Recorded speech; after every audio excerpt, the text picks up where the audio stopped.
WhatsApp everyone, welcome back to the channel guys. अब बारी आ गई है पूरे के पूरे अकाउंट्स का थ्योरेटिकल पोर्शन देखने की।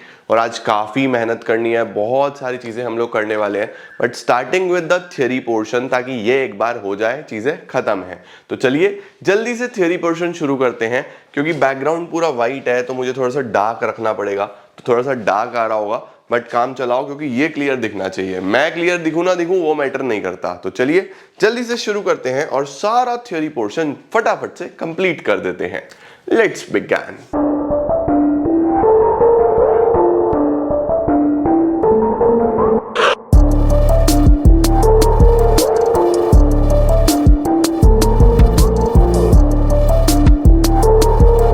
चलो बेटा शुरू करते हैं बच्चों फटाफट से। सबसे पहले हमारे पास पार्टनरशिप का मीनिंग आ रहा है, ठीक है। पार्टनरशिप के मीनिंग की अगर हम बात करें तो यहाँ पे कुछ बेसिक सी चीजें दी हुई हैं। जैसे सबसे पहले बेसिक डेफिनेशन है कि partnership is a relation of mutual trust and faith, है ना। तो पार्टनर्स में क्या होता है कि म्यूचुअल ट्रस्ट एंड फेथ का रिलेशन शो करने के लिए ही हमारे पास पार्टनरशिप बनाई जाती है। पार्टनरशिप हमेशा म्यूचुअल ट्रस्ट के ऊपर, म्यूचुअल एजेंसी के ऊपर बेस्ड होती है, जिसके अंदर एक पार्टनर दूसरे पार्टनर पे भरोसा करके ही बिजनेस शुरू करता है, राइट। अच्छा, अब हमारे पास ये सवाल आता है, क्या सर पार्टनर्स और पार्टनरशिप सेपरेट लीगल एंटिटी है या नहीं है? तो ये क्या बोलता है, देखो अगर आप अकाउंटिंग की बात करो तो ऑफ कोर्स एक सेपरेट बिजनेस है। लेकिन अगर आप लीगल पॉइंट ऑफ व्यू से बात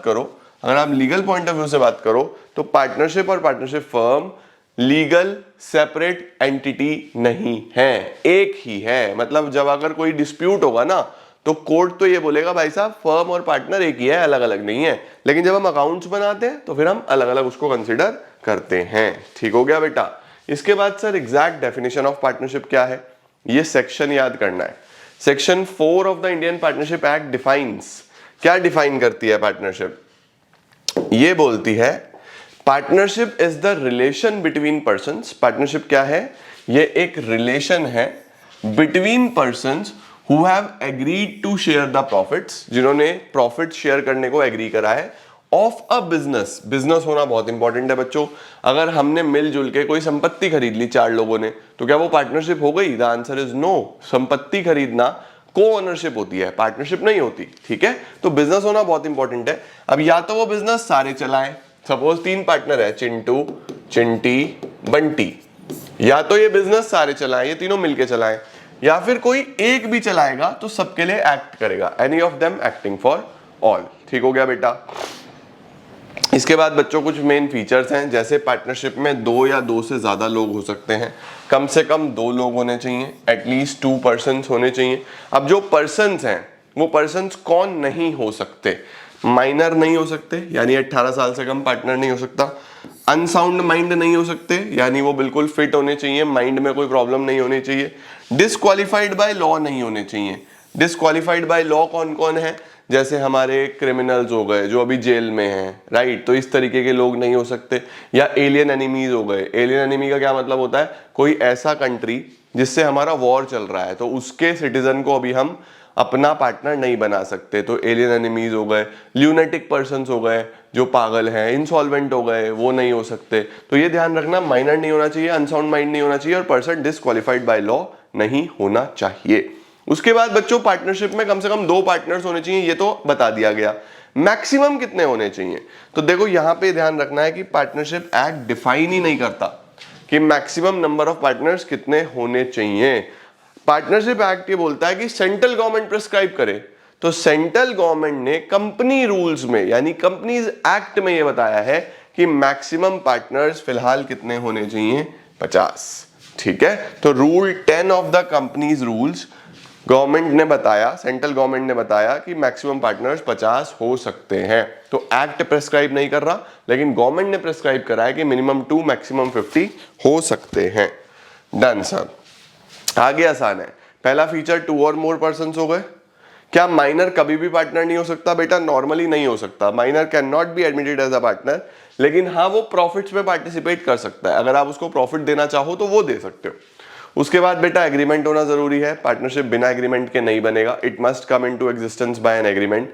तीसरा बिजनेस होना चाहिए, प्रॉफिट मोटिव होना चाहिए, तभी वो पार्टनरशिप कहलाएगा। फिर प्रॉफिट्स का शेयरिंग होना चाहिए, सही है या नहीं है, कि पार्टनर्स जो हैं प्रॉफिट शेयर कर रहे हो। लेकिन एक बात ध्यान रखना बच्चों, इसमें एक बात बहुत इंपॉर्टेंट है, वो क्या है, the agreement must be aimed at sharing the profits of the business, कि आपको प्रॉफिट शेयर करने हैं, ठीक है। लेकिन एक चीज लिखी हुई है, it is not necessary that all partner should share the losses also. जरूरी नहीं है सारे पार्टनर्स प्रॉफिट बांटे, ये तो जरूरी है, लेकिन सारे पार्टनर लॉस बांटे ये जरूरी नहीं है। आप एक आधे पार्टनर को गारंटी कर सकते हो कि आपको प्रॉफिट ही प्रॉफिट होगा, लॉस नहीं होगा, वो चलेगा। तो ध्यान रखना, सारे पार्टनर प्रॉफिट बांटे ये तो जरूरी है, लेकिन लॉस बांटे ऐसा जरूरी नहीं है। उसके बाद बेटा रिलेशनशिप कैसा होता है, प्रिंसिपल ऑफ एजेंट का। हर पार्टनर एक दूसरे का प्रिंसिपल भी है और हर पार्टनर एक दूसरे का एजेंट भी है। प्रिंसिपल ने जो कहा वो एजेंट को मानना पड़ेगा, एजेंट ने जो किया उसके लिए प्रिंसिपल जिम्मेदार है, यानी एक दूसरे को रिप्रेजेंट भी करते हैं। ठीक हो गया जी, परफेक्ट। उसके बाद business carried on by all और any one of them acting for all, सब भी कर सकते हैं बिजनेस मिलके या कोई एक भी कर सकता है जो सबके लिए एक्ट करेगा। नो सेपरेट एग्जिस्टेंस, ये मैंने आपको पीछे बता दिया। पार्टनरशिप फर्म का कोई भी ऐसा सेपरेट एग्जिस्टेंस नहीं होता है, वो एक ही है। ठीक है जी, perfect. Rights of a partner, partner को क्या क्या राइट्स हैं, तो बच्चों बहुत सारे राइट्स हैं, लेकिन आप एक बार सारे के सारे रीड करके चलना कि एमसीक्यू में आ जाता है कि कौन सा राइट नहीं है। जैसे सबसे पहला प्रॉफिट्स और लॉसेस बांटने का राइट है, दूसरा बिजनेस को चलाने का अधिकार है, तीसरा राइट है कि वो कंसल्ट कर सकता है पार्टनरशिप बिजनेस के रिलेटेड, कुछ भी उसको कंसल्टेशन चाहिए वो पूछ सकता है, डिस्कस कर सकता है, इंस्पेक्शन कर सकता है बुक्स ऑफ अकाउंट्स का कि सही से बन रहे हैं या नहीं बन रहे। हर पार्टनर को राइट है कि वो डिसअलाउ कर दे एडमिशन, यानी अगर एक भी पार्टनर ने बोला ना कि नए पार्टनर का एडमिशन नहीं होना, तो नहीं होगा भाई, डिसअलाउ कर सकता है। ठीक है, हर पार्टनर जॉइंट ओनर है पार्टनरशिप प्रॉपर्टी का, जितनी भी पार्टनरशिप प्रॉपर्टी है उसका ओनर हर पार्टनर है। अगर किसी पार्टनर ने लोन दिया है फर्म को तो उसको इंटरेस्ट ऑन लोन मिलने का अधिकार है, या तो स्पेसिफाई कर लो, स्पेसिफाई नहीं है तो 6% पर एनम के हिसाब से। अगर कोई पार्टनर फर्म के बिहाफ पे कोई खर्चा करता है तो उसको इंडेमनीफाई किया जाए, ये उसका अधिकार है। इंडेमनीफाई का मतलब पैसा वापस दिया जाए उसका। और हर पार्टनर जब चाहे तब एक नोटिस देके रिटायर हो सकता है, ये उसका अधिकार है। ठीक है बेटा। इसके बाद आता है बच्चों लिमिटेड लाइबिलिटी पार्टनरशिप। ध्यान रखना, लिमिटेड लाइबिलिटी पार्टनरशिप के लिए सेपरेट एक्ट बना, एलएलपी एक्ट। अब सर ये एलएलपी है क्या? बच्चों एलएलपी जो है ये एक ऐसी पार्टनरशिप है जिसके अंदर बहुत सारे फीचर्स कंपनी के हैं। ठीक है सर, बहुत सारे फीचर्स कंपनी के हैं, कैसे? जैसे लिमिटेड लाइबिलिटी पार्टनरशिप जो है उसका अंदर एक तो सेपरेट लीगल एंटिटी है, इसका मतलब बिजनेस अलग और ऑनर्स अलग। लोग कंपनी क्यों बनाते हैं? सेपरेट लीगल एंटिटी की वजह से। सोल प्रोप्राइटरशिप हो गया, पार्टनरशिप हो गया, इसके अंदर आपके पर्सनल एसेट्स रिस्क पे होते हैं कि बिजनेस ने लोन लिया नहीं चुका पाया तो आपके पर्सनल एसेट्स तक बिकेंगे।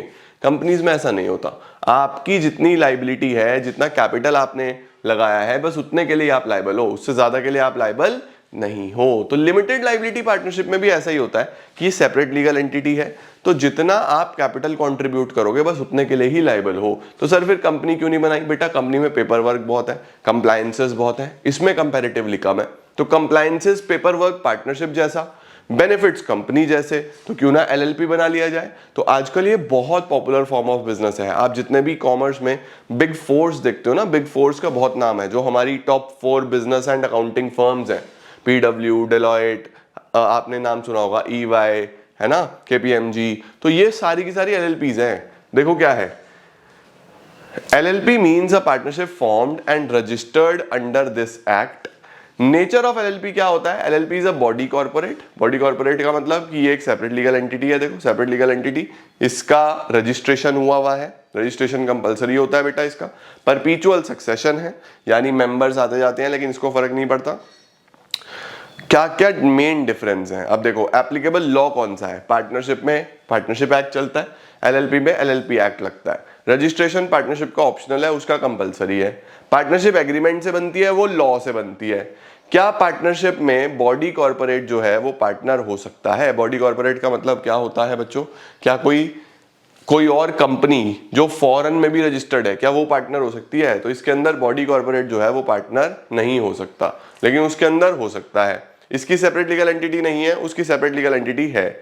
पार्टनरशिप में परपीचुअल सक्सेशन नहीं होता, वहां पे परपीचुअल सक्सेशन होता है। नंबर ऑफ पार्टनर 2 से 50, उधर 2 से मैक्सिमम की कोई लिमिट नहीं है। ओनरशिप ऑफ एसेट्स, फर्म जो है वो एसेट ओन नहीं करती, पार्टनर्स ओन करते हैं। एलएलबी खुद अपने एसेट्स ओन करती है। लाइबिलिटी यहाँ पे अनलिमिटेड, वहां पे लिमिटेड। ठीक है बेटा। इसके बाद भी है पार्टनरशिप डीड। पार्टनरशिप डीड क्या होता है बच्चों? पार्टनरशिप एक एग्रीमेंट है जिसके अंदर पार्टनरशिप के सारे टर्म्स एंड कंडीशंस लिखे होते हैं। ये ओरल भी हो सकता है, रिटर्न भी हो सकता है, लेकिन प्रेफरेबली रिटर्न होना चाहिए। इसका दूसरा नाम बच्चों आर्टिकल्स ऑफ पार्टनरशिप भी होता है। पार्टनरशिप डीड के अंदर क्या क्या चीजें आती हैं देखो, name and address of the firm, partners का नेम एंड एड्रेस, क्या बिजनेस करते हैं, कितना कैपिटल लगाया है, इंटरेस्ट ऑन कैपिटल कितना, ड्राइंग्स कितना, इंटरेस्ट ऑन ड्राइंग्स कितना, प्रॉफिट्स कैसे बांटेंगे, सैलरी कैसे बांटेंगे, गुडविल कैसे इवैल्यूएट करेंगे, अकाउंटिंग पीरियड कौन सा कंसीडर करने वाले हैं। तो ये सब बच्चों पार्टनरशिप डीड के अंदर लिखा होता है। कोई भी 5, 7, 10 आपको याद कर लेने हैं। देखो कितने सारे 20 पॉइंट्स हैं। ठीक है, परफेक्ट, बढ़िया सर। अब बेटा पार्टनरशिप डीड क्यों इंपॉर्टेंट है? पार्टनरशिप डीड बेटा इसलिए इंपॉर्टेंट है, देखो पहले बोल रहा है कि लॉ कंपलसरी नहीं करता, लेकिन बोलता है कि होगा तो अच्छा है ना? क्यों?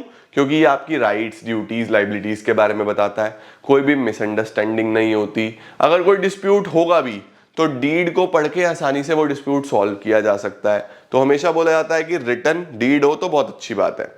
अगर डीड नहीं होगी तो क्या रूल्स चलेंगे बेटा? रूल्स मैंने आपको बताए हुए हैं। प्रॉफिट्स और लॉसेस कैसे बटेंगे? बराबर बराबर। इंटरेस्ट ऑन कैपिटल नहीं मिलेगा, इंटरेस्ट ऑन ड्राइंग्स चार्ज नहीं होगा, कोई सैलरी वगैरह नहीं मिलेगी। इंटरेस्ट ऑन लोन फर्म पे करेगी 6% के हिसाब से, चाहे फर्म को लॉसेस भी क्यों ना हो। ठीक है। उसके बाद बिना कंसेंट के, सारे पार्टनर्स के कंसेंट के कोई भी न्यू पार्टनर एडमिट नहीं हो सकता। परफेक्ट। बिना डीड के बच्चों हर पार्टनर बिजनेस में कंडक्ट कर सकता है और बिजनेस की बुक्स को इंस्पेक्ट भी कर सकता है। Then we have P&L appropriation account का क्या क्या फीचर्स है बच्चों? P&L एप्रोप्रिएशन अकाउंट P&L का एक्सटेंशन कहलाता है। ये पार्टनरशिप फर्म्स बनाती है सिर्फ, और कोई नहीं बनाता। नॉमिनल अकाउंट है, debit all expenses, credit all incomes and gains. उसके बाद बच्चों हमारे पास इसका काम क्या है? प्रॉफिट को डिस्ट्रीब्यूट करना, और जितनी भी एंट्रीज हैं वो पार्टनरशिप डीड के हिसाब से करी जाती है। इसके बाद आता है बच्चों रिकॉन्स्टिट्यूशन। किसको बोलते हैं? रिकॉन्स्टिट्यूशन बोलते हैं जब पुराना एग्रीमेंट खत्म हो जाए और नया एग्रीमेंट पिक्चर में आए, उसको हम रिकॉन्स्टिट्यूशन बोलते हैं। बोल रहा है partnership is a result of agreement between persons जो प्रॉफिट को बांटेंगे। अगर कोई भी चेंज होगा एग्रीमेंट में तो पुराने वाला खत्म होगा और नया एग्रीमेंट बनेगा। इसी को हम रिकॉन्स्टिट्यूशन बोलते हैं। रिकॉन्स्टिट्यूशन कब कब होता है बस ये याद रखना, कब कब होता है? चेंज इन PSR हो, जब रेशो चेंज हो, ये आपका चैप्टर भी है। जब एडमिशन हो, ये भी आपका चैप्टर है। जब रिटायरमेंट हो, ये भी आपका चैप्टर है। किसी पार्टनर की डेथ हो जाए, ये भी आपका चैप्टर है। तो 4 तो आपके चैप्टर्स ही हैं जब रिकॉन्स्टिट्यूशन होगा। Change in PSR, admission, retirement, death. लेकिन CBSE पूछता है 5वां बताओ क्या है? तो वो है एमेलगमेशन। ध्यान रखना, एमेलगमेशन का मतलब होता है बच्चों जब 2 फर्म्स मिलके एक फर्म बनाती है, उसको एमेलगमेशन बोल देते हैं। डन। अच्छा जी, change in profit sharing ratio में क्या क्या एडजस्टमेंट्स होती हैं? तो ऐसे ही है, कुछ काम का नहीं है। सैक्रिफाइसिंग रेशियो का फॉर्मूला याद रखना, ओल्ड माइनस न्यू, गेनिंग का न्यू माइनस ओल्ड। चलो, गुडविल क्या होता है सर? गुडविल की डेफिनेशन याद रखनी है बच्चों। ये लॉर्ड एल्डन वाली डेफिनेशन याद कर लेना, एग्जाम में आएगा तो यही लिख के आना। गुडविल क्या है? Goodwill is nothing more than the probability, goodwill एक प्रोबेबिलिटी है that old customers will resort to old place, कि पुराना कस्टमर वापस उसी दुकान पे आएगा जिससे उसने पहले सामान लिया था। वो क्यों आ रहा है? क्योंकि आपने गुडविल बनाई है, रेपुटेशन बनाई है। फीचर्स क्या है गुडविल के? इंटेंजिबल एसेट है, यानी आप जो गुडविल है उसको देख नहीं सकते, आप सिर्फ उसको फील कर सकते हो। वैल्यूएबल एसेट है, इसकी वैल्यू लग सकती है। ये बिजनेस को ज्यादा पैसा कमाने में हेल्प करता है एक नॉर्मल बिजनेस से। इसकी वैल्यू कॉन्स्टेंटली ऊपर नीचे होती रहती है। ठीक है बेटा। देखो बोल रहा है while goodwill does not depreciate, ये डेप्रिशिएट नहीं होता, लेकिन फिर भी वैल्यू टाइम के साथ ऊपर नीचे होती रहती है अर्निंग्स के हिसाब से। ठीक है। It is valuable only when the entire business is sold. Goodwill को हम पार्ट्स में नहीं बेच सकते, ये तभी चलेगी जब बिजनेस पूरा का पूरा बेचा जाएगा। ठीक है। क्या गुडविल की हम एग्जैक्ट वैल्यू लगा सकते हैं? नहीं। नेचर ऑफ गुडविल क्या है बच्चों? गुडविल एक इंटेंजिबल एसेट है, ध्यान रखना। एग्जाम में कई बार लिखा आता है goodwill is a fictitious asset. True और फॉल्स? तो आप बोलोगे फॉल्स, फिक्टिशियस नहीं है, इंटेंजिबल है। ठीक है। उसके बाद कौन कौन सी चीजों से गुडविल इंपैक्ट होता है? सबसे पहले लोकेशन, आपका लोकेशन अच्छा है या नहीं है। लोकेशन अच्छा है तो गुडविल जल्दी बनेगा। दूसरा एफिशिएंसी, मैनेजमेंट कितना एफिशिएंट है। जितना एफिशिएंट मैनेजमेंट होगा उतना ज्यादा प्रॉफिट कमाओगे, उतना गुडविल ज्यादा होगा। बिजनेस को चलते हुए कितना टाइम हो गया है, लॉन्जिविटी ऑफ द बिजनेस, कितना टाइम हो चुका है, जितने समय से बिजनेस चल रहा होगा उतना रेपुटेशन ज्यादा होगा बिजनेस का। नेचर ऑफ द गुड्स, कौन सा बिजनेस कौन से गुड्स में डील करता है, अगर वो डेली यूज के गुड्स हैं तो फिर उनके अच्छे प्रॉफिट्स बन रहे होंगे, तो इनकी डिमांड स्टेबल रहती है, तो इनकी ज्यादा गुडविल होती है। लेकिन फैंसी गुड्स है अगर, तो डिमांड ऊपर नीचे होती है, तो फिर गुडविल भी इतनी स्टेबल नहीं होती। लाइसेंस है या नहीं है, अगर आपके पास लाइसेंस है तो गुडविल ज्यादा होगी, लाइसेंस नहीं है तो गुडविल ज्यादा नहीं होगी। ठीक है, अगर आपकी मोनोपोली है तो पक्के प्रॉफिट्स होंगे, तो गुडविल ऑफ कोर्स होगी ही होगी, है ना। रिस्क इन्वॉल्व, अगर ज्यादा रिस्क है तो गुडविल भी कम होगी, ऊपर नीचे होगी। तो बहुत सारे फैक्टर्स हैं, कोई भी 5 फैक्टर्स आपको याद होने चाहिए। ठीक है, इसका भी स्क्रीनशॉट ले लो। ट्रेंड ऑफ प्रॉफिट कैसा है, फ्यूचर में कंपटीशन है या नहीं है, कैपिटल कितनी लगी हुई है, राइट। तो ये सब आपको पता होने चाहिए। अब गुडविल कौन कौन सी होती है, परचेज्ड और सेल्फ जनरेटेड। परचेज्ड कौन सी होती है, जिसका आप पैसा देते हो, जो बुक्स ऑफ अकाउंट्स में दिखाई देती है, जिसको आप राइट ऑफ करते हो हर चैप्टर में, है ना। और सेल्फ जनरेटेड आपकी खुद की गुडविल, इसको इनहेरेंट गुडविल भी बोल देते हैं। तो परचेज्ड गुडविल आपको नॉर्मली कैसे देखने को मिलता है, गुडविल कैसे निकालते हो, देखो बोल रहा है assets minus liabilities is referred to as purchased goodwill. Sir ऐसे कैसे, भाई देखो सीधी सीधी सी बात है, आपने जो पेमेंट करा है, ये लाइन ध्यान रखना, the excess of purchase consideration over net assets, इसको हम गुडविल बोलते हैं। Excess of purchase consideration over net assets, net assets हैं ये, एसेट्स माइनस लाइबिलिटी। सपोज 10 रुपए के एसेट है, 3 रुपए की लाइबिलिटी है, तो बिजनेस 7 रुपए का हो गया, नेट एसेट 7 रुपए के हो गए, और आपने खरीदा है इसको, परचेज कंसिडरेशन है 9 रुपए का, तो 7 वाली चीज के आप 9 दे रहे हो, तो 2 रुपए किस चीज के दे रहे हो, वो गुडविल है। ठीक है, तो परचेज गुडविल कैसे कैलकुलेट होती है, the excess of purchase consideration over net assets. सही है, ये लाइन ध्यान रखना, ये आपको एमसीक्यू में देखने को मिल सकती है। फीचर्स बताओ परचेज गुडविल के, जब आप बिजनेस परचेज करते हो तब आपको देखने को मिलेगी। बुक्स ऑफ अकाउंट्स में हमारे पास ये रिकॉर्ड करी जाती है। ठीक है, बैलेंस शीट में एसेट के तरीके से दिखाई जाती है, और इसको अमोर्टाइज कर दिया जाता है एट द अर्लीस्ट। सही है जी। सेल्फ जनरेटेड कौन सी होती है, जो सेल्फ जनरेटेड गुडविल आपकी खुद की होती है, वो हमने पीछे पढ़ी ली, इंटरनली जनरेट होती है। अकाउंटिंग स्टैंडर्ड 26, इंडिया AS 36 और 38 इंटेंजिबल एसेट, ये बोलता है कि इसको रिकॉर्ड नहीं करना, ये अकाउंटिंग स्टैंडर्ड्स और इंडिया AS याद रखना। ठीक है, गुडविल को कब कब वैल्यू करा जाएगा बच्चों, ये आप जानते हो, जब प्रॉफिट शेयरिंग रेशियो चेंज होगा, या न्यू पार्टनर आएगा, या पार्टनर की रिटायरमेंट डेथ होगी, या फर्म बेची जाएगी, या फर्म का अमेलगमेशन होगा। ठीक है, मेथड्स क्या क्या हैं ये सब हमने पढ़ लिया है, average profit, super profit, capitalisation, इसमें तो बस फॉर्मूलाज हैं। ठीक है,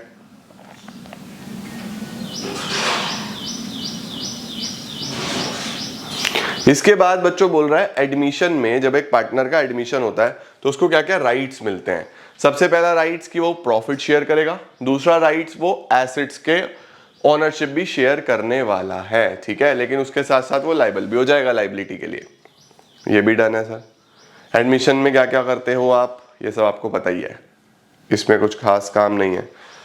इसके बाद बेटा हमारे पास लिखा हुआ है रिटायरमेंट ऑफ अ पार्टनर।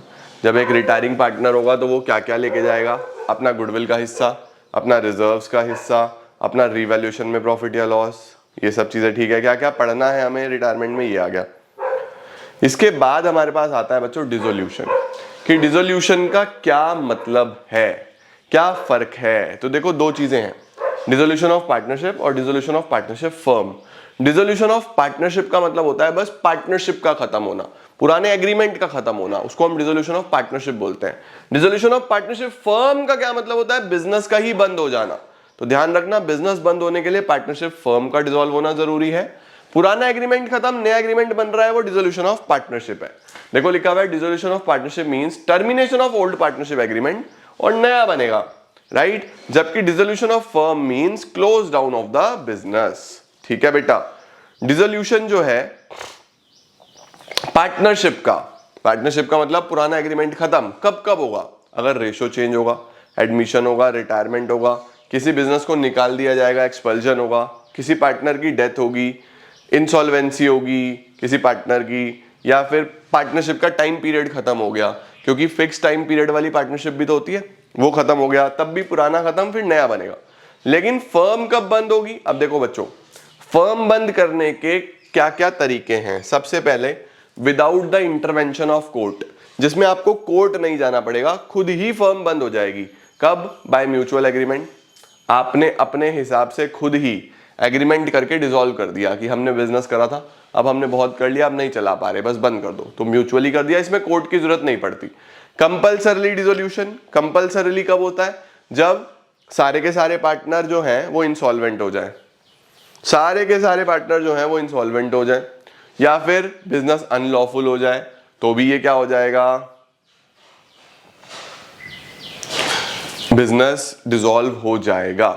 या फिर कोई इवेंट हो जाए, क्या इवेंट हो जाए? पार्टनर कोई इंसॉल्वेंट हो जाए, डेथ हो जाए किसी पार्टनर की, आपका जो ऑब्जेक्ट है वो फुलफिल हो जाए, या टाइम पीरियड एक्सपायर हो जाए, है ना, या नोटिस देके भी आप लोग अगर चाहो तो पार्टनरशिप को डिसॉल्व कर सकते हो। ठीक है जी, परफेक्ट। अब कोर्ट कब ऑर्डर देता है? तो सबसे पहले तो आप ये ध्यान रखना कि बिना कोर्ट के इंटरवेंशन के कब कब हो सकता है? म्यूचुअल एग्रीमेंट से। कंपल्सरी हो सकता है कब? जब सारे पार्टनर्स या कोई एक पार्टनर इंसॉल्वेंट हो जाए, या फर्म का जो बिजनेस है वो अनलॉफुल हो जाए, या इसमें से कोई एक इवेंट हो जाए, इंसॉल्वेंसी हो जाए, डेथ हो जाए पार्टनर की, ऑब्जेक्ट जिसके लिए पार्टनरशिप बनाई थी वो फुलफिल हो जाए, टाइम पीरियड एक्सपायर हो जाए, राइट। अच्छा, कोर्ट को कब आना पड़ता है? कोर्ट में जाके कब पार्टनरशिप डिसॉल्व होती है? कोर्ट में जाके पार्टनरशिप डिसॉल्व होती है बेटा जब कोई पार्टनर अनसाउंड माइंड हो जाए, पागल हो जाए, तो फिर बाकी पार्टनर कोर्ट में जाते हैं, जज साहब को बोलते हैं कि साहब ये तो अनसाउंड माइंड है, अब इससे एग्रीमेंट भी नहीं कर पा रहे, आप ही ऑर्डर दो, इसको बंद कराओ। ठीक है, जब एक पार्टनर कुछ सूट फाइल कर दे कि मैं तो इनकेपेबल हूं, मैं अपनी ड्यूटी नहीं निभा सकता, कोर्ट में जाके बोल दे, तो फिर जज साहब बोलेंगे ठीक है बिजनेस बंद करो, ऐसा हो सकता है। जब एक पार्टनर मिसकंडक्ट करता हुआ पाया जाए कि भैया ये नुकसान कर सकता है पार्टनरशिप में और खुद से जा नहीं रहा, तो बाकी पार्टनर कोर्ट में जाके बोलेंगे जज साहब इसको प्लीज बंद करा दो, है ना। कोई ब्रीच कर दे पार्टनर एग्रीमेंट का, एग्रीमेंट तोड़ दे, ब्रीच का मतलब होता है तोड़ना, एग्रीमेंट को फॉलो ना करना, ठीक है। या फिर अपना पूरा का पूरा हित किसी तीसरी पार्टी को बेच दे, अपना शेयर किसी थर्ड पार्टी को बेच दे, या कोर्ट को लगे कि भाई बिजनेस में लॉस ही हो रहे हैं, बिजनेस में प्रॉफिट कभी होने ही नहीं वाले, तब भी कोर्ट ऑर्डर दे सकता है कि बंद कर दो। ठीक है, परफेक्ट। तो ये सब कोर्ट के ऑर्डर्स पे बिजनेस बंद हो सकता है। ठीक हो गया बेटा। उसके बाद एक बेसिक सा डिफरेंस है, डिसोल्यूशन ऑफ पार्टनरशिप में सिर्फ एग्रीमेंट चेंज होगा, फर्म में फर्म ही बंद हो जाएगी। इसमें बिजनेस चलता रहता है, उसमें बिजनेस नहीं चलता। ठीक है, इसमें जो पार्टनर्स के रिलेशन है वो नए फॉर्म में बनेंगे, वहां पे रिलेशंस खत्म हो जाते हैं। यहाँ पे बुक्स ऑफ अकाउंट्स क्लोज नहीं होती, वहां पे क्लोज होती हैं। यहाँ पे एसेट्स और लाइबिलिटीज को बेचते नहीं है, बस रीवैल्यू करते हैं, प्रॉफिट्स और लॉसेस को डिस्ट्रीब्यूट करते हैं। वहां पे एसेट्स और लाइबिलिटीज का सेटलमेंट फाइनल कर दिया जाता है। ठीक है, डिसोल्यूशन ऑफ पार्टनरशिप से जरूरी नहीं है कि फर्म भी बंद होगी, लेकिन फर्म से ऑफ कोर्स पार्टनरशिप भी बंद हो जाएगी। इसके अंदर कोई कोर्ट का इंटरवेंशन नहीं है, वहां पे कोर्ट का इंटरवेंशन हो सकता है। डिसोल्यूशन के अकाउंट्स कैसे सेटल करते हैं बच्चों, इस बात का भी प्लीज ध्यान रखना, बहुत ध्यान से, बहुत बहुत बहुत ध्यान से। देखो क्या बोल रहा है सेक्शन 48, ये चीज आपसे पूछ सकता है थियरी में। सेक्शन 48 ने ये बताया है कि मोड ऑफ सेटलमेंट क्या रहने वाला है, क्या क्या मोड ऑफ सेटलमेंट रहने वाला है।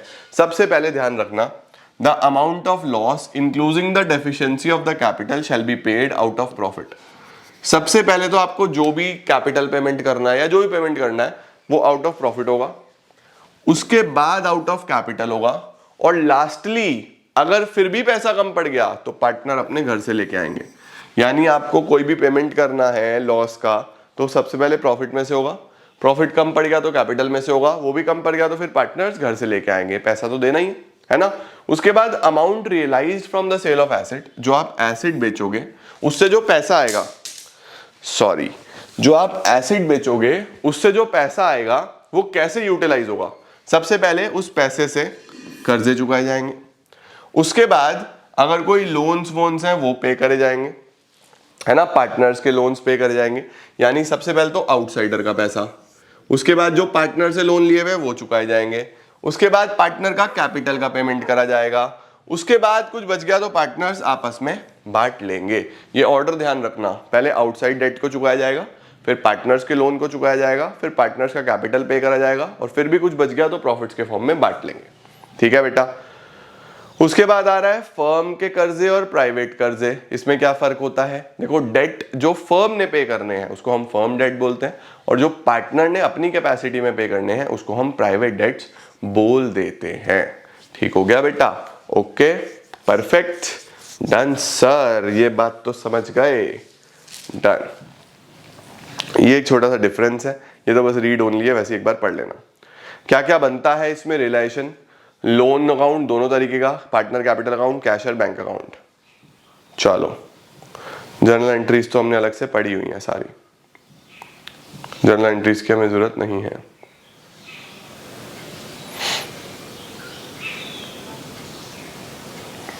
इसके बाद बच्चों हमारे पास आता है कंपनी क्या है। What is a company? जो हम कंपनी में मेनली थियरी पढ़ते हैं। तो कंपनी की डेफिनेशन याद रखना बच्चों, सबसे पहले आर्टिफिशियल पर्सन है जो लॉ से बना है, यानी कि रजिस्ट्रेशन होगा तो ही बनेगा। सेपरेट लीगल एंटिटी है, परपीचुअल सक्सेशन है, कॉमन सील है। सेपरेट लीगल एंटिटी का मतलब कंपनी अलग है, उसके ऑनर्स अलग है। कंपनी अपने नाम से एग्रीमेंट कर सकती है, संपत्ति खरीद सकती है, किसी के ऊपर केस कर सकती है, कुछ भी कर सकती है कंपनी, सेपरेट लीगल एंटिटी है। ठीक है। परपीचुअल सक्सेशन, मेंबर्स आते जाते रहेंगे, कंपनी फॉरएवर चलेगी। कॉमन सील सिग्नेचर को बोलते हैं। ठीक है। कंपनी आर्टिफिशियल पर्सन होगी, सेपरेट लीगल एंटिटी होगी। सेपरेट लीगल एंटिटी का मतलब अपने नाम से बैंक अकाउंट खोल सकती है, अपने नाम से संपत्ति खरीद सकती है, किसी भी कॉन्ट्रैक्ट में एंटर कर सकती है। परपीचुअल एग्जिस्टेंस है, किसी भी मेंबर की डेथ हो जाए, रिटायरमेंट हो जाए, पागल हो जाए, इंसॉल्वेंट हो जाए, कंपनी को फर्क नहीं पड़ता, कंपनी चलती रहेगी। लिमिटेड लाइबिलिटी, कंपनी की जो लाइबिलिटी है, आपने जितना पैसा लगाया है उतनी ही है, बस आपकी लाइबिलिटी कंपनी के टुवर्ड्स उतनी ही है। सपोज मैंने 10 रुपए लगाए और मैंने 8 दे दिए हैं, तो बस मैं 2 रुपए के लिए और लायबल हूं, उससे ज्यादा के लिए लायबल नहीं हूं। कॉमन सील सिग्नेचर को बोलते हैं। क्या कंपनी में हम शेयर्स को ट्रांसफर कर सकते हैं? बिल्कुल कर सकते हैं, प्राइवेट कंपनीज को छोड़ के। तो प्राइवेट कंपनीज में शेयर्स ट्रांसफर नहीं होते, पब्लिक कंपनीज में हो जाते हैं। कंपनी में बच्चों मैनेजमेंट अलग है, ओनरशिप अलग है। ठीक है। कितने तरीके की कंपनीज होती हैं बेटा? Unlimited company, company limited by guarantee, company limited by shares. Unlimited का मतलब क्या है? जिसके अंदर जो लाइबिलिटी ऑफ द पार्टनर्स है वो अनलिमिटेड है। ठीक है। ये हमें जनरली कम देखने को मिलती है, जनरली कम देखने को मिलती है। ठीक है। उसके बाद कंपनी लिमिटेड बाय गारंटी, इसमें क्या होता है कि लाइबिलिटी आपने जितनी गारंटी करी है उतनी होती है। कि मैंने गारंटी कर दी कि भैया कंपनी को अगर लॉस होगा तो 25 लाख रुपए तक की गारंटी मेरी है, मैं लायबल हूं। ये होती है कंपनी लिमिटेड बाय गारंटी। और ये हमें सबसे ज्यादा देखने को मिलती है company limited by shares. Private company जिसके अंदर सिर्फ प्राइवेट हाउस होल्ड होंगे, उन्होंने पैसा लगाया है, जितना जितना उनका अनपेड कैपिटल है उतना लायबल है। पब्लिक कंपनी जिसके अंदर जनता पैसा लगाती है, पब्लिक में शेयर्स बेचे जाते हैं। और ओपीसी यानी 1 पर्सन कंपनी, जिसमें एक ही इंडिविजुअल जैसे सोल प्रोप्राइटर होता है, बस वो खुद को एज अ कंपनी रजिस्टर कर देता है, उसको हम 1 पर्सन कंपनी बोलते हैं। तो ध्यान रखना, अनलिमिटेड कंपनी कौन सी होती है? जिसके अंदर कोई लिमिट नहीं होती लाइबिलिटी की ऑफ द मेंबर्स पे, बहुत ज्यादा रिस्क होता है, तो these are not found in India. Company limited by guarantee में आपने जितने की गारंटी करी है बस उतने के लिए ही आप लायबल हो। और कंपनी लिमिटेड बाय शेयर्स में तो शेयर्स के ऊपर डिपेंड करता है। अब आ गया प्राइवेट कंपनी और पब्लिक कंपनी। ठीक है। ये स्क्रीनशॉट लो, मैं आपको डिफरेंस नीचे से समझाता हूं। देखो, प्राइवेट कंपनी में ध्यान रखना मिनिमम 2 मैक्सिमम 200 मेंबर्स होंगे, 2 से 200। पब्लिक में 7 से अनलिमिटेड, ये ध्यान रखना, क्लास 11th में पढ़ा होगा लेकिन फिर से एक बार रिवाइज कर लो। क्या प्राइवेट कंपनी पब्लिक से पैसा रेज कर सकती है? नहीं, it can not invite public. Public company कर सकती है। क्या प्राइवेट कंपनी के शेयर्स ट्रांसफर हो सकते हैं? नहीं हो सकते, पब्लिक के हो सकते हैं। क्या प्राइवेट कंपनी को आर्टिकल्स बनाना नेसेसरी होता है? बिल्कुल नेसेसरी होता है, वहां पे नेसेसरी नहीं है। ठीक है। नंबर ऑफ डायरेक्टर्स इसमें कम से कम 2, उसमें कम से कम 3, ये बहुत इंपॉर्टेंट है। अपने नाम के पीछे प्राइवेट कंपनी प्राइवेट लिमिटेड लगाएगी और पब्लिक कंपनी खाली लिमिटेड लगाएगी। ओपीसी क्या होता है बच्चों? 1 पर्सन कंपनी। ध्यान रखना, ये 2013 से ही आया, उससे पहले नहीं होता था। तो कंपनीज एक्ट 2013 ने एक नई एंटिटी को एग्जिस्ट करा जिसका नाम है ओपीसी, 1 पर्सन कंपनी, जिसमें एक ही मेंबर होगा। ठीक है। अब मेंबर कौन होना चाहिए भाई? A member who is an Indian citizen and resident, यानी कोई आउटसाइडर नहीं हो सकता, इंडियन सिटीजन होना चाहिए, इंडियन रेजिडेंट भी होना चाहिए। ठीक है। बढ़िया सर। इसका paid up capital should not exceed ₹50 lakhs और इसका turnover of 3 years should not exceed 2 crore average. Average turnover बच्चों 2 करोड़ से ऊपर नहीं जाना चाहिए। तो पेड अप शेयर कैपिटल याद रखना 50 लाख, और टर्नओवर जो है एवरेज पिछले 3 सालों का 2 करोड़ से ऊपर नहीं जाना चाहिए। दूसरा, ओपीसी चैरिटेबल पर्पस के लिए नहीं बन सकता, सिर्फ बिजनेस के लिए ही बनेगा। क्या ओपीसी खुद को कन्वर्ट कर सकता है पब्लिक या प्राइवेट कंपनी में? 2 साल से पहले नहीं कर सकता, 2 साल के बाद कर पाएगा। ठीक है बेटा, अच्छा जी।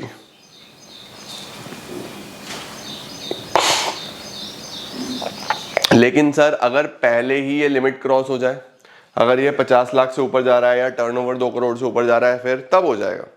ठीक है, बढ़िया सर। इसके बाद बेटा हमारे पास लिस्टेड और अनलिस्टेड कंपनी कौन सी होती है? लिस्टेड कंपनी वो होती हैं जिसके शेयर्स किसी भी स्टॉक एक्सचेंज पे लिस्टेड है, वो पब्लिक को शेयर्स इशू करती है। अनलिस्टेड वो होती है यानी जिसके शेयर्स अभी तक लिस्टेड नहीं है। ठीक है, मीनिंग ऑफ शेयर, शेयर्स आप समझते हो। शेयर्स क्या होता है? जो total capital of the company है उसको छोटे पार्ट्स में बांटा जाता है तो उसको शेयर्स बोलते हैं। शेयर्स कौन कौन से होते हैं? प्रेफरेंस शेयर्स, इक्विटी शेयर्स, ये भी आपको पता है। ठीक है, शेयर्स कौन कौन से होते हैं? प्रेफरेंस और इक्विटी। ठीक है, एक बात और ध्यान रखना, जो सेल्स ऑफ गुड्स एक्ट है, shares of a company are treated as goods. Sales of goods act वहां पे शेयर्स को गुड्स कंसिडर करता है। कितने तरीके के शेयर्स हैं? प्रेफरेंस और इक्विटी। प्रेफरेंस शेयर्स कौन से होते हैं? जिनको प्रेफरेंशियल राइट मिलता है कि डिविडेंड भी पहले मिलेगा इक्विटी से, और उसके साथ साथ कंपनी जब वाउंड अप होगी तो कैपिटल भी पहले मिलेगा, लेकिन इनको वोटिंग राइट्स नहीं होते। इक्विटी शेयर्स को वोटिंग राइट्स होते हैं।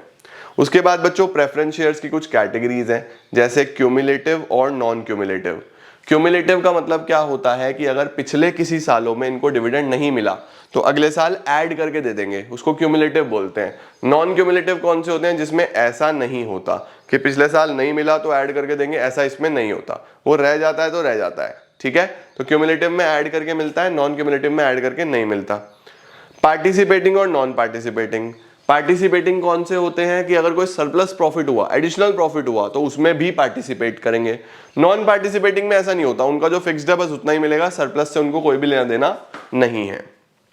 ठीक है, रिडीमेबल इररिडीमेबल कौन से होते हैं? रिडीमेबल होते हैं जो एक फिक्स पीरियड में रिडीम हो जाते हैं, उनको रिडीमेबल बोलते हैं, यानी कंपनी उनका पेमेंट कर देती है। और इररिडीमेबल होते हैं कि यहां इनका कोई फिक्स टाइम पीरियड नहीं होता, ये वाइंड अप पे ही जब कंपनी बंद होगी तभी इनका पेमेंट होगा। उसके बाद कन्वर्टेबल, नॉन कन्वर्टेबल कौन से हैं? जो इक्विटी में कन्वर्ट हो जाएंगे वो कन्वर्टेबल, जो कन्वर्ट नहीं हो सकते वो नॉन कन्वर्टेबल। इक्विटी शेयर्स हमने देख ही लिए। ठीक है, देखो जी, प्रेफरेंस कौन से हैं? जिनको फिक्स रेट ऑफ डिविडेंड मिलता है। इक्विटी कौन से हैं? जिसपे कोई फिक्स रेट ऑफ डिविडेंड नहीं होता। एरियर्स ऑफ डिविडेंड बच्चों अगर क्यूमुलेटिव है तो उसमें एड ऑन होके मिल जाएगा, इक्विटी में ऐसा कुछ भी पर्पस नहीं है। प्रेफरेंशियल राइट होता है क्या पेमेंट ऑफ डिविडेंड में? इनको होता है, उनका डिविडेंड हमेशा प्रेफरेंस के बाद ही दिया जाएगा। पेमेंट ऑफ कैपिटल में भी पहले इनका होगा, बाद में उनका होगा। वोटिंग राइट्स, इनको वोटिंग राइट्स नहीं होते, उनको वोटिंग राइट्स होते हैं। पार्टिसिपेट करते हैं क्या मैनेजमेंट में? ये वो करते हैं, ये नहीं करते। ठीक है, फिर शेयर कैपिटल कितने तरीके का होता है बच्चों? ऑथोराइज्ड शेयर कैपिटल, इसी को हम रजिस्टर्ड भी बोलते हैं, नॉमिनल भी बोलते हैं। ऑथोराइज्ड शेयर कैपिटल वो है जो कंपनी के एमओए में लिखा होता है। It refers to the amount which is stated in the memorandum of association. ठीक है, ये कंपनी के एमओए में लिखा होता है। इशूड कैपिटल कौन सा होता है? जो एक्चुअल में पब्लिक में इशू किया जाता है। अच्छा, ये ध्यान रखना, कई बार ये पूछता है कि जो इशूड है वो किसका पार्ट है, तो ध्यान रखना issued is the part of authorised capital which is offered to the public. ठीक है, सब्सक्राइब्ड क्या है? जो पब्लिक ने एक्चुअल में सब्सक्राइब करा, ये किसका पार्ट है? It is a part of issued capital which has been subscribed by the public। अब सब्सक्राइब में दो होते हैं, fully paid, not fully paid. Fully paid तब होता है जब पूरा पैसा मिल गया, नॉट फुली पेड कब होता है? जब पूरा पैसा मिला नहीं या कंपनी ने अभी मांगा ही नहीं।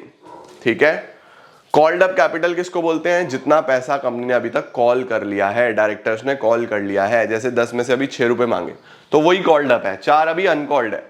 पेड अप का मतलब कि कॉल्ड अप में से कितना पैसा एक्चुअली मिल गया है। ध्यान रखना, it is that portion of called up capital which has been actually received. ठीक है, रिजर्व कैपिटल किसको बोलते हैं बच्चों? ये बहुत इंपॉर्टेंट है, ध्यान रखना है। रिजर्व कैपिटल में only an unlimited company having a share capital while converting into a limited company may have a reserve capital। इसका मतलब ये वो कैपिटल होता है जो कंपनी अपने पास रिजर्व कर सकती है, कंपनी बोलती है कि हम इस पैसे को मांगेंगे ही नहीं, तब मांगेंगे जब कंपनी वाइंड अप हो रही होगी, उसको हम रिजर्व कैपिटल बोल देते हैं।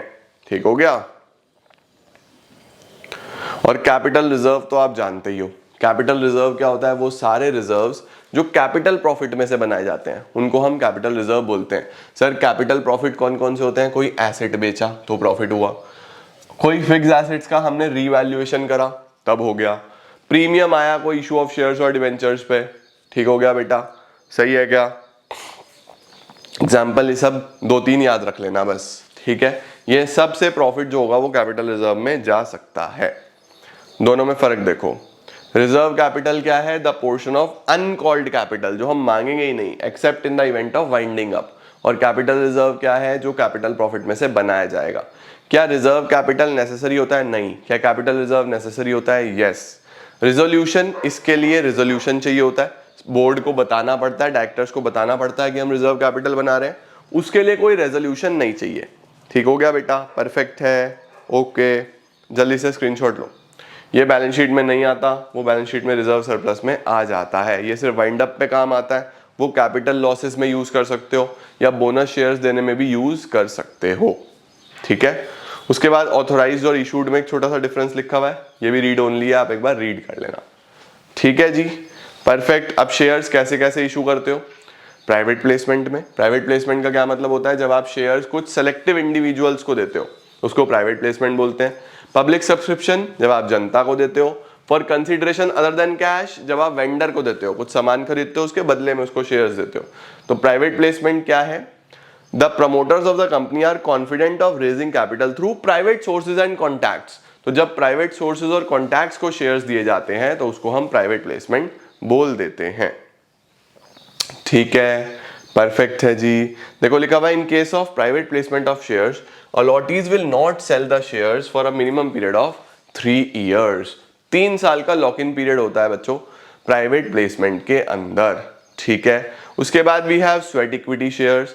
स्वेट इक्विटी शेयर्स कौन से होते हैं, स्वेट इक्विटी शेयर्स का मतलब वो शेयर्स जो उन लोगों को दिए जाते हैं जिन्होंने अपना पसीना बहाया है कंपनी के लिए, मेहनत करी है कंपनी के लिए। वो कौन लोग हैं, कंपनीज के एम्प्लॉइज, डायरेक्टर्स। अ कंपनी में issue sweat equity shares. Sweat equity shares means equity shares issued by the company to its employees or directors at a discount or for consideration other than cash। या तो discount में या फिर उनकी services के बदले में दिए जाते हैं, जो उन्होंने अपनी सर्विसेज दी हैं। ठीक है, परफेक्ट। लेकिन ये जो शेयर्स हैं ये भी 3 साल से पहले बेचे नहीं जा सकते। ठीक हो गया बेटा, परफेक्ट है या नहीं है, परफेक्ट सर। तो स्वेट इक्विटी शेयर सस्ते में ऑफर किए जाते हैं। और ईसॉप क्या होता है, what is employee stock option plan. Employee stock option plan ये होता है बच्चों जहां पे देखो ऑप्शन है, ये क्या है, ये एक ऑप्शन है। देखो employee stock option means the option given to the directors, officers and employees to purchase or subscribe at a future date the security offered by the company at a predetermined price which usually is lower than the market price। यानी stock option जो है एक option है जो employees को दिया जाता है कि आप किसी भी फ्यूचर डेट पे, जो स्पेसिफाइड फ्यूचर डेट होगी, कंपनी के शेयर्स को सब्सक्राइब कर पाओगे एक स्पेसिफाइड प्राइस पे। यानी कि प्राइस चाहे कुछ भी हो मार्केट में उस टाइम, आज जो हम स्पेसिफाई कर रहे हैं उस प्राइस पे आप मार्केट में उन शेयर्स को सब्सक्राइब कर पाओगे। तो नॉर्मली क्योंकि प्राइस तो बढ़ता ही है ना शेयर्स का, तो डिस्काउंटेड पे ही मिल जाते हैं ये भी। तो एम्प्लॉई स्टॉक ऑप्शन एक ऑप्शन है जो किसको मिलता है, ये देखो ऑब्लिगेशन नहीं है, ऐसा नहीं है कि लेने ही लेने हैं, ऑप्शन है जो होल टाइम डायरेक्टर्स को, ऑफिसर्स को, एम्प्लॉइज को दिया जाएगा कि आप परचेज कर सकते हो किसी भी फ्यूचर डेट पे securities at a pre determined price. और वो प्राइस नॉर्मली कम होता है मार्केट प्राइस से। ठीक है बेटा, ये वॉलेंट्री स्कीम होती है, इच्छा है कि आप चाहो तो ले सकते हो, नहीं तो नहीं लेना। और ईसॉप में भी लॉक इन होता है। देखो क्या लिखा हुआ है, shares allotted under this scheme shall be locked in for a minimum period of 1 year। 1 साल से पहले आप इनको भी बेच नहीं सकते। ठीक है जी, बढ़िया हो गया सर। अच्छा, ईसॉप क्यों दिया जाता है, एम्प्लॉइज को इंस्पायर करने के लिए, लॉन्ग टर्म वेल्थ क्रिएट करने के लिए, एम्प्लॉइज के लिए बेनिफिट्स क्रिएट करने के लिए। तो ये सारी चीजें होती हैं। पब्लिक सब्सक्रिप्शन बच्चों आप जानते ही हो भाई, सबसे पहले प्रोस्पेक्टस इशू करना, फिर एप्लीकेशन रिसीव करना, अलॉटमेंट करना, फिर कॉल्स मांगना, ये हमारा बेसिक है।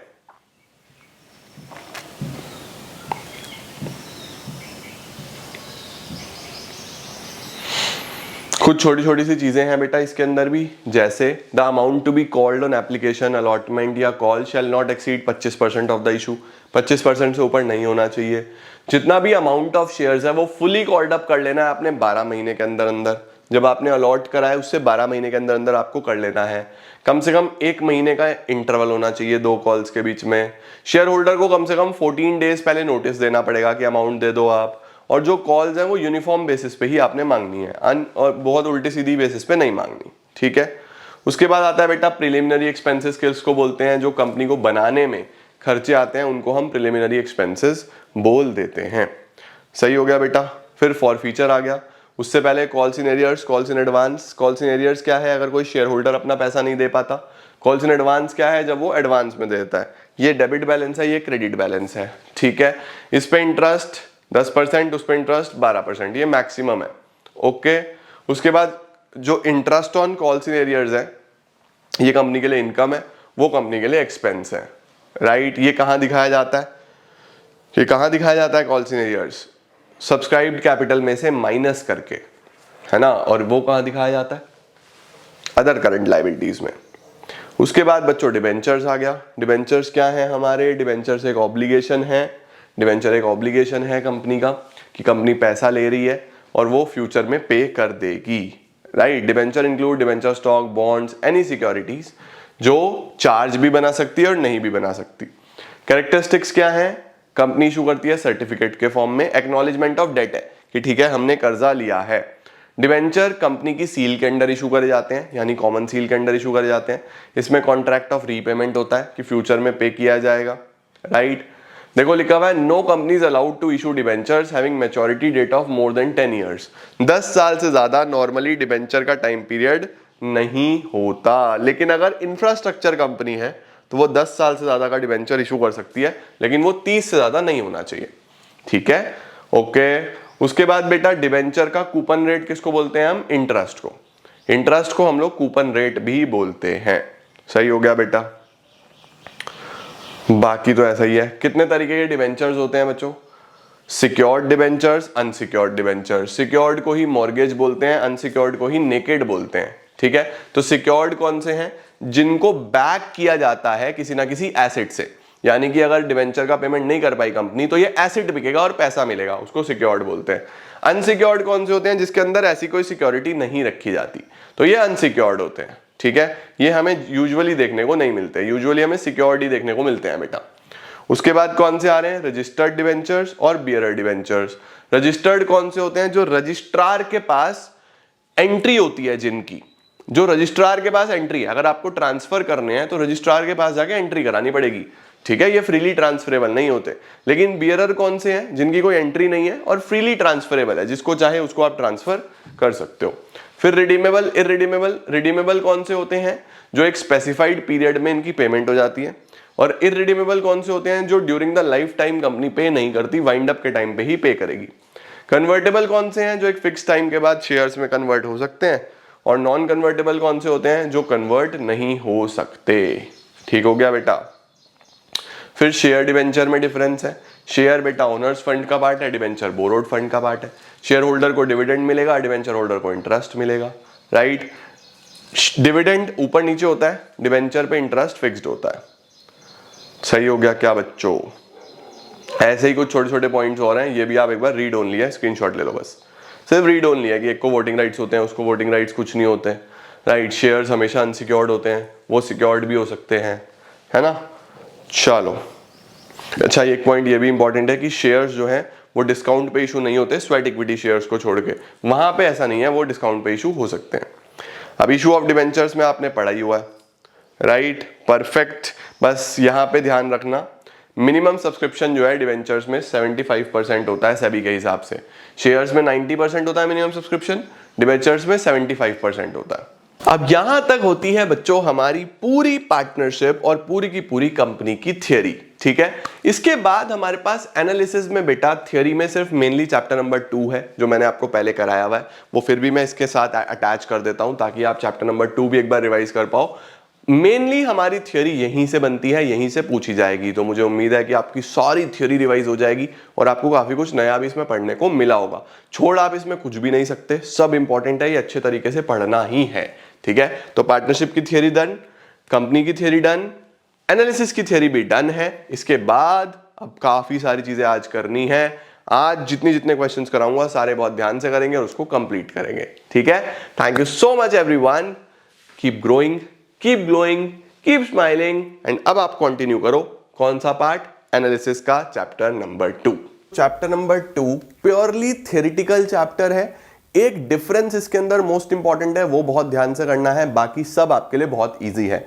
दूसरी बात बेटा, जब ये चैप्टर आप पढ़ोगे तो मैं आपको बेसिक समझा रहा हूं, फिर जो भी बुक आप यूज करते हो, जिस भी ऑथर की बुक आप यूज करते हो, उसको खोल के थोड़ा सा उसमें से आप लर्निंग पार्ट कर लेना। ठीक है, आओ शुरू करते हैं। सबसे पहले होता है बच्चों फाइनेंशियल स्टेटमेंट एनालिसिस। का मतलब क्या होता है?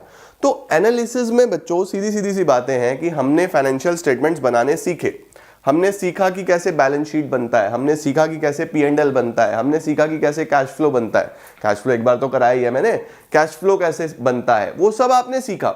अब उन सारी स्टेटमेंट्स को कंपेयर करना ताकि ये पता चले कि ग्रोथ है या नहीं है, रीड करना, पढ़ना आना चाहिए कि कैसे बैलेंस शीट पढ़ी जाती है, कैसे P&L पढ़ा जाता है, उनकी स्टडी करना, यानी प्रॉपर्ली वहां से आप कुछ ना कुछ रिजल्ट्स निकाल पाओ, वहां से कुछ ना कुछ डेटा निकाल पाओ और उसको समझना ताकि आपको ये समझ में आए कि आपकी पॉलिसीज, आपकी प्लानिंग सब अच्छी है भी या नहीं है और फ्यूचर में कैसे करनी है। इसी को हम फाइनेंशियल स्टेटमेंट एनालिसिस बोलते हैं। तो एनालिसिस में आप कंपेयर करते हो, रीड करते हो, स्टडी करते हो, अंडरस्टैंड करते हो सारी की सारी financial statements of a company. ठीक है, फिर कुछ छोटे छोटे टाइप्स आते हैं एनालिसिस के। सबसे पहला आता है बच्चों external analysis, internal analysis.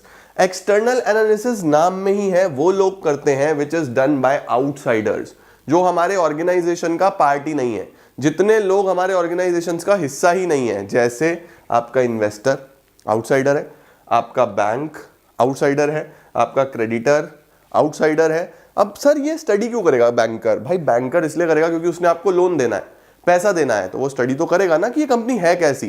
Creditor ने आपको उधार देना है, स्टडी तो करेगा ना कि दूं या ना दूं। उसके बाद गवर्नमेंट एजेंसीज की टैक्स वगैरह सही से करते हैं नहीं करते हैं, रिसर्चर्स जो आपके बारे में रिसर्च कर रहे हैं वो। तो जितने भी आउटसाइडर्स, क्लास 11th में भी हम लोग इसको पढ़ते हैं एक्सटर्नल यूजर्स के नाम से। याद है कि अकाउंट्स के 2 यूजर्स होते हैं, एक्सटर्नल इंटरनल। तो जो एक्सटर्नल यूजर्स होंगे वो जो एनालिसिस करेंगे उसको एक्सटर्नल एनालिसिस बोला जाएगा। इंटरनल एनालिसिस क्या है बच्चों? जो ऑनर और मैनेजमेंट करेगा। ऑनर कौन होगा हमारे पास? ऑनर होगा बेटा हम लोग का मेनली मालिक लोग, जिसका बिजनेस है, जिसकी कंपनी है।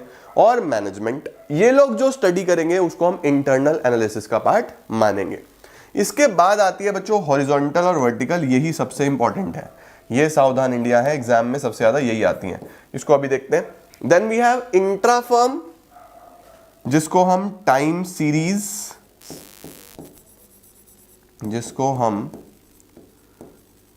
सीरीज, और ट्रेंड एनालिसिस भी बोलते हैं। और इंटर फर्म, जिसको हम क्रॉस सेक्शनल भी बोलते हैं। देखो सबसे पहले ये समझो कि इंट्रा क्या होता है। इंट्रा का मतलब होता है बेटा with in the same firm, with in the same firm.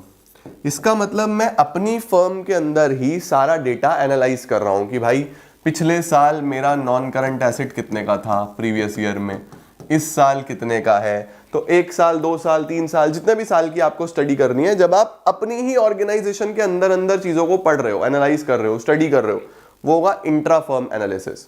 वहीं पे अगर मैं ये देखूं कि मेरी कंपनी का ग्रॉस प्रॉफिट कितना है, मेरी कंपनी का, और किसी दूसरी कंपनी का कितना है, यानी जब मैं अपनी कंपनी का जीपी किसी दूसरी कंपनी की जीपी के साथ कंपेयर कर रहा हूं, एनालाइज कर रहा हूं, उसको बोलेंगे इंटर फर्म। तो इंटर फर्म का मतलब होता है जो 2 फर्म्स के बीच में कंपैरिजन होता है, 2 कंपनीज के बीच में कंपैरिजन होता है। और इंट्रा क्या होता है? जो सेम फर्म के बीच में होता है बेटा। इंट्रा को ही टाइम सीरीज भी बोलते हैं या ट्रेंड एनालिसिस भी बोलते हैं। और इंटर को हम क्रॉस सेक्शनल भी बोलते हैं। एमसीक्यू जरूर आ जाते हैं कि इसका दूसरा नाम क्या है, इसका दूसरा नाम क्या है, तो याद कर लेना एक बार। ठीक है, अब इस पे चलते हैं। हॉरिजॉन्टल एनालिसिस क्या होती है, हॉरिजॉन्टल को ही हम लोग डायनामिक भी बोलते हैं, और वर्टिकल एनालिसिस क्या होती है, इसको हम लोग स्टैटिक भी बोलते हैं। तो पहले आप स्क्रीनशॉट लो, फिर मैं आपको समझाता हूं हॉरिजॉन्टल और वर्टिकल। देखो बच्चों, ये होती है हमारे पास हॉरिजॉन्टल एनालिसिस और वर्टिकल एनालिसिस। जो भी एनालिसिस 2 या 2 से ज्यादा साल की करी जाएगी, कि प्रीवियस ईयर में इतना, करंट ईयर में इतना, देखो 2 साल की एनालिसिस कर रहा हूं ना, इसको हम हॉरिजॉन्टल बोलते हैं। तो हॉरिजॉन्टल में 2 या 2 से ज्यादा सालों का जब कंपैरिजन होगा उसको हॉरिजॉन्टल एनालिसिस बोलेंगे। अगर एक ही साल का हो रहा है, 1 अकाउंटिंग ईयर का हो रहा है, तो उसको हम क्या बोल देते हैं, वर्टिकल एनालिसिस बोल देते हैं। जैसे आपने कंपैरेटिव स्टेटमेंट बनाया, सपोज आपने कंपैरेटिव P&L बनाया, तो कंपैरेटिव P&L में क्या करोगे, करंट ईयर और प्रीवियस ईयर दोनों होगा ना, A और B, फिर C निकलेगा B माइनस A करके, फिर D निकलेगा C अपॉन A इंटू 100 करके। तो ऐसे चलता है, देखो कंपैरेटिव भी, पहले A फिर B फिर C फिर D, ऐसे चलता है ना। तो इस तरीके से चल रहा है, और 2 सालों का डेटा कंपेयर होता है। तो कंपैरेटिव स्टेटमेंट्स भी हॉरिजॉन्टल का ही एग्जाम्पल है। वहीं पे अगर मैं P&L का एक कॉमन साइज बनाऊं, तो कॉमन साइज में आपको क्या करना होता है, बस एक बेस लेना होता है। आपने एक बेस ले लिया, वो RFO हो गया, तो RFO अपॉन RFO इंटू 100 पहला आ गया, फिर other income upon RFO into 100 दूसरा आ गया, फिर एक्सपेंसेस अपॉन RFO इंटू 100 तीसरा आ गया, फिर उसके बाद लास्ट में प्रॉफिट अपॉन RFO इंटू 100। तो अल्टीमेटली ऐसे चल रहा है, और एक ही साल की बात हो रही है, तो कॉमन साइज वर्टिकल का एग्जाम्पल होता है बच्चों, है ना। तो जब आप एक ही साल का डेटा एनालाइज कर रहे हो, उसको आप वर्टिकल एनालिसिस बोलते हो। 2 साल का कर रहे हो तो हॉरिजॉन्टल बोलते हो। आइटम्स, इसमें सेम आइटम्स की स्टडी होती है बेटा। जैसे हम जब कंपैरेटिव बनाते हैं तो RFO को RFO से कंपेयर करेंगे, प्रीवियस और करंट, है ना। उसके बाद इस तरीके से अदर इनकम को अदर इनकम से कंपेयर करेंगे, प्रीवियस और करंट। तो सेम आइटम की स्टडी होती है, जबकि कॉमन साइज में अलग अलग आइटम्स होती हैं सेम ईयर में ही। पहले RFO, फिर अदर इनकम, फिर एक्सपेंसेस, फिर प्रॉफिट, फिर टैक्स, फिर प्रॉफिट आफ्टर टैक्स, अलग अलग आइटम्स होती हैं। ये आ गया। ये बच्चों एब्सोल्यूट फॉर्म में भी होता है और परसेंटेज फॉर्म में भी होता है। कंपैरेटिव देखते हो, अमाउंट में भी होता है, परसेंटेज में भी होता है। ये सिर्फ परसेंटेज में होता है, ये सिर्फ और सिर्फ परसेंटेज में हो जाता है। उसके बाद बेटा स्टेटमेंट में, यहां पे हम लोग कंपैरेटिव स्टेटमेंट ले लेते हैं या ट्रेंड एनालिसिस ले लेते हैं। भाई कंपैरेटिव स्टेटमेंट और ट्रेंड एनालिसिस इसी में आता है। इधर कॉमन साइज आता है, ठीक है। अदर नेम, इसको बच्चों डायनामिक बोलते हैं, इसको बच्चों स्टैटिक बोलते हैं। एक को डायनामिक बोला जाता है, एक को स्टैटिक बोला जाता है। डायनामिक क्यों, क्योंकि 2 सालों के बीच में कंपैरिजन हो रहा है। स्टैटिक क्यों, क्योंकि एक ही साल के बीच में हो रहा है। इसका भी स्क्रीनशॉट ले लो बच्चों। डन। यही सबसे इंपॉर्टेंट क्वेश्चन है इस चैप्टर में से। बढ़िया। अब हमारे पास आ रहा है, ये देखो, ये 7-8 पॉइंटर्स हैं। आपको कोई भी 3 पॉइंट्स जो आपको इजी लगे अपनी बुक में से याद कर लेने हैं बेटा। कोई भी 3 पॉइंट्स, क्योंकि 3 नंबर से ऊपर का थ्योरी नहीं आने वाला। तो आपको कोई भी 3 पॉइंट्स जो है याद कर लेने हैं। देखो क्या दिया हुआ है, बोल रहा है पर्पस क्या है एनालिसिस का, हम एनालिसिस क्यों कर रहे हैं, वाई। तो ये बेटा लर्निंग वाला पार्ट है। सारे के सारी पॉइंटर्स मैं आपको समझा रहा हूं, कोई भी 3 जो आसानी से याद कर सको कर लेना। To measure the earning capacity, हम लोग ये एनालाइज करते हैं कि हमारी प्रॉफिटेबिलिटी क्या है, हम कितना पैसा कमा सकते हैं। हम अलग अलग रेशोज निकालते हैं ना, प्रॉफिटेबिलिटी रेशोज, वो क्यों निकालते हैं, एनालाइज करने के लिए, right. To measure the solvency, हम लॉन्ग टर्म पोजीशन चेक करते हैं कि कंपनी अपने लॉन्ग टर्म बोरिंग्स पे कर भी पाएगी या नहीं कर पाएगी, स्टडी करके ही तो पता चलेगा। उसके बाद to measure the financial strength, हम बैलेंस शीट को अच्छे से कंपेयर करते हैं, कंपैरेटिव स्टेटमेंट्स बनाते हैं, कॉमन साइज स्टेटमेंट्स बनाते हैं, उससे हमें पता चलता है। रेशियोज निकालते हैं, उससे हमें स्ट्रेंथ पता चलती है बैलेंस शीट की, डेट इक्विटी क्या है, टोटल एसेट्स टू डेट क्या है, मल्टीपल रेशियोज निकालते हो ना। चौथा, टू मेक कंपैरेटिव स्टडी, ये मैंने आपको अभी ऊपर ही बता दिया ताकि आप कंपेयर कर पाओ। 5वां, कैपेबिलिटी पता लग सके कि पेमेंट कर भी पाएंगे या नहीं कर पाएंगे, है ना। बिजनेस के ट्रेंड देखना कि पहले साल क्या, फिर अगले साल क्या, फिर अगले साल क्या, फिर उससे अगले साल क्या, ये सब एनालिसिस से ही पता चलेगा। टू जज द एफिशिएंसी ऑफ मैनेजमेंट, जब हम एनालाइज करेंगे बच्चों, तो जितने पॉजिटिव रिजल्ट्स आ रहे होंगे उतना एफिशिएंट है मैनेजमेंट, जितने नेगेटिव रिजल्ट्स आ रहे होंगे उतना इनएफिशिएंट है मैनेजमेंट। तो मैनेजमेंट की एफिशिएंसी जज करने के लिए भी एनालिसिस करी जाती है। उसके बाद यूजफुल इंफॉर्मेशन देना यूजर्स को, जितने भी यूजर्स हैं, चाहे वो इंटरनल हो चाहे वो एक्सटर्नल हो, सबको देने के लिए एनालिसिस किया जाता है। परफेक्ट। चलो सर, इसके बाद आता है बच्चों, क्यों इंपॉर्टेंट है एनालाइज करना, why it is very important to analyse. तो देखो सब कुछ आ जाता है। मैनेजमेंट के लिए क्यों इंपॉर्टेंट है? टू चेक द परफॉर्मेंस, ताकि हम परफॉर्मेंस चेक कर सकें। इन्वेस्टर के लिए क्यों इंपॉर्टेंट है? ताकि वो कंपनी की पोजीशन चेक कर पाए कि हम इसको पैसा दें भी या ना दें। क्रेडिटर के लिए क्यों इंपॉर्टेंट है? ताकि वो क्रेडिट वर्दीनेस चेक कर पाए कि ये कंपनी क्रेडिट वर्दी भी है या नहीं है। गवर्नमेंट के लिए क्यों इंपॉर्टेंट है? ताकि वो टैक्स कंप्लायंस देख पाए कि कंपनी टैक्स कंप्लायंस या लीगल कंप्लायंसेस फॉलो करती भी है या नहीं करती है। तो टैक्स कंप्लायंसेस, लीगल कंप्लायंसेस के लिए। फाइनेंशियल इंस्टीट्यूशंस के लिए क्यों? फाइनेंशियल इंस्टीट्यूशंस भी बच्चों मेनली क्रेडिट वर्दीनेस ही देखते हैं कि कंपनी की क्या पोजीशन है। तो देखो बहुत सारी पार्टीज के लिए अलग अलग इंपॉर्टेंस है इसकी, है ना। एम्प्लॉइज के लिए क्यों? ताकि वो देख पाए कि ये कंपनी हमारी सैलरी वगैरह भी टाइम पे दे देगी या नहीं दे देगी। स्टॉक एक्सचेंज अथॉरिटीज के लिए क्यों? कि अगर ये कंपनी हमारे यहाँ लिस्टेड कंपनी है, शेयर वगैरह इशू करने के लिए आएगी, तो क्या ये कंपनी सही भी है, भाग भूग तो नहीं जाएगी। टैक्सेशन अथॉरिटीज के लिए क्यों? वही टैक्स कंप्लायंस सही से हो रहा है या नहीं हो रहा है। अदर पार्टीज के लिए क्यों? ताकि पता लग सके कंपनी एक्चुअल में प्रॉफिटेबल है, कंपनी की फाइनेंशियल पोजीशन क्या है, कंपनी की पब्लिक रिलेशंस कैसे हैं, कंपनी की परफॉर्मेंस कैसी है, गोल्स कैसे हैं। तो सबके लिए कुछ ना कुछ पर्पस होता है चेक करने का फाइनेंशियल एनालिसिस को। ठीक है बेटा, ये सबसे इंपॉर्टेंट आता है कि क्या क्या लिमिटेशंस हैं फाइनेंशियल स्टेटमेंट्स एनालिसिस की, क्या क्या लिमिटेशंस इसके अंदर आ जाती हैं बच्चों। सबसे पहले financial statements are affected by window dressing. Window dressing का मतलब होता है बच्चों मैनिपुलेशन करना। देखो कई बार कंपनीज इन्वेस्टमेंट लेने के लिए कई बार अपने आप को ओवर प्रॉफिटेबल दिखा देती हैं या कई बार प्रॉफिट्स को अंडरस्टेट कर देती हैं। तो ओवर स्टेटमेंट भी होती है, अंडर स्टेटमेंट भी होती है, प्रॉफिट्स को ऊपर नीचे किया जाता है। तो जो ये मैनिपुलेशंस होती है ना बच्चों, इसको हम विंडो ड्रेसिंग बोलते हैं। तो फाइनेंशियल स्टेटमेंट्स कई बार विंडो ड्रेसिंग से अफेक्टेड होती हैं। उसके बाद जितनी भी फाइनेंशियल स्टेटमेंट्स हैं वो प्राइस लेवल में कितना चेंज है ये रिफ्लेक्ट नहीं करती। एक्चुअल में तो हम टोटल अमाउंट ले लेते हैं ना, बस भाई हम लोग फाइनेंशियल में क्या लिखते हैं, price into quantity, total sale. उसमें कितना बदलाव प्राइस की वजह से है, कितना क्वांटिटी की वजह से है, वो कोई भी रिफ्लेक्ट नहीं करता। तो हमारा काम यहाँ पे इन्फ्लेशन डिफ्लेशन दिखाना नहीं है, हमारा काम तो सिर्फ प्रॉफिट या लॉस निकालना है। ये भी इसकी एक लिमिटेशन में आ जाता है। तीसरा बच्चों डिफरेंट अकाउंटिंग पॉलिसीज। अब आप देखते हो ना डेप्रिसिएशन के अलग अलग मेथड्स हैं, इन्वेंट्री वैल्यूएशन के अलग अलग मेथड्स हैं। इसी तरीके से अकाउंटिंग में बहुत सारी चीजें हैं जिनके अलग अलग मेथड्स हैं। तो कोई कुछ लगा रहा है, कोई कुछ लगा रहा है, कोई कुछ लगा रहा है, फिर कंपैरिजन कैसे करूं? तो कंपैरिजन पॉसिबल नहीं हो पाता। उसके बाद पर्सनल एबिलिटी पे डिपेंड करता है कि एनालिस्ट कितने अच्छे से एनालाइज कर रहा है। किसी ने बहुत बढ़िया से करी, कोई नहीं कर पाया, ये भी प्रॉब्लम है। उसके बाद डिफिकल्टी इन फॉरकास्टिंग। सिर्फ अकाउंटिंग के बेसिस पे बेटा आप फॉरकास्ट नहीं कर सकते कोई भी चीज। तो बहुत सारी ऐसी कंपनीज हैं जो चीजें अच्छी दिखा रही है, आप कैसे फॉरकास्ट करोगे? लाइक फॉर एग्जांपल गुडविल ही है या एवरेज प्रॉफिट ही है। अब सपोज करो किसी कंपनी का पहले साल प्रॉफिट 10,000 है, फिर 20,000 है, फिर 30,000 है। यह है कंपनी ए। एक कंपनी बी है, पहले साल 30, फिर 20, फिर 10। अगर आप एवरेज करोगे तो 60/3 20,000 का एवरेज आएगा। यहाँ भी एवरेज करोगे तो 60/3 20,000 का एवरेज यहाँ आ जाएगा। तो देखो एवरेज प्रॉफिट के हिसाब से तो दोनों कंपनियां एक ही है, एक ही तरीके से चल रही हैं। लेकिन अगर रियल देखा जाए तो ये तो कंपनी ग्रो कर रही है, हर साल प्रॉफिट बढ़ रहा है, और ये डूबती जा रही है, हर साल प्रॉफिट कम हो रहा है। तो एवरेज प्रॉफिट के बेसिस पे आप कैसे फोरकास्टिंग करोगे? दिक्कत है या नहीं है? Next, lack of qualitative analysis. Accounting में हम क्वालिटेटिव जैसी चीजें लिखते ही नहीं है बच्चों।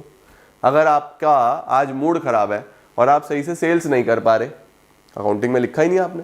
मैनेजर के बीच में, एम्प्लॉइज के बीच में ग्रजेस हो गए, उन्होंने ठीक से काम ही नहीं किया, लिखा ही नहीं आपने। आपकी पूरी टीम स्ट्राइक पे चली गई, बहुत सारा नुकसान हुआ, लिखा ही नहीं आपने। तो ये क्वालिटेटिव जैसी चीजें बच्चों लिखते ही नहीं है, ये भी एक लिमिटेशन है। उसके बाद सिंगल ईयर एनालिसिस का बस लिमिटेड यूज हो सकता है, बहुत ज्यादा एक्सटेंडेड यूज नहीं हो सकता, क्योंकि हर साल चीजें चेंज हो जाती हैं। तो आपको हर साल दोबारा एनालिसिस, दोबारा खर्चा करना ही पड़ेगा। तो कोई भी बच्चों रीड सारी लिमिटेशंस करनी है, लेकिन लर्न कोई भी 3-4 लिमिटेशंस आप कर सकते हो। तो 3-4 लिमिटेशंस, 3-4 इंपॉर्टेंस करते हुए आपका चैप्टर ये हो जाएगा समाप्त। सर छोटा सा चैप्टर है, बिल्कुल बच्चों छोटू सा चैप्टर है, निन्ना सा चैप्टर है, ये हमने कंप्लीट कर लिया। Thank you so much guys for joining in. I am gonna see you all very very soon. Till then see ya, take care, bye bye, keep growing, keep glowing and keep smiling.